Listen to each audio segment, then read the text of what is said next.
Hi there, everybody. Welcome to day 20 of National Poetry Month. I was going to reschedule this for 4:20 p.m., but I figured that would be a bit too silly.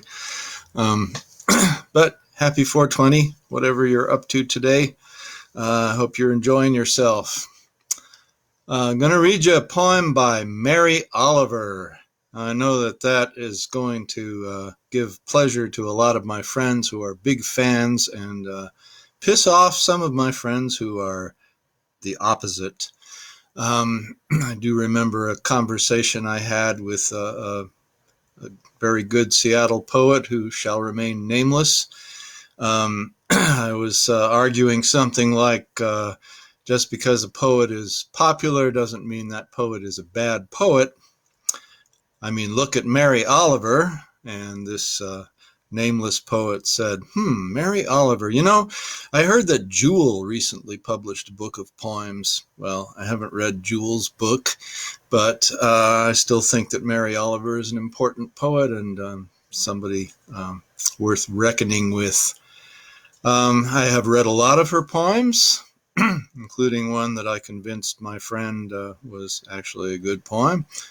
But the one I'm going to read to you is the first one I ever read, and one that you probably already know, and most people know if they think of Mary Oliver at all. It seems to say that nature is the cure for human suffering. Whether it says that or not, and whether that's true or not, is a question we'll take up a little later when we look at William Wordsworth.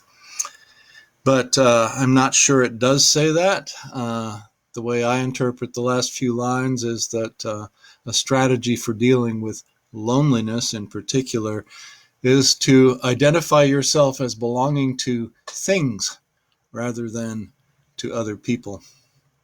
And that's certainly a thesis worth exploring. I don't know whether that's true either, and I am interpreting things in a very broad sense, but I think so does Oliver.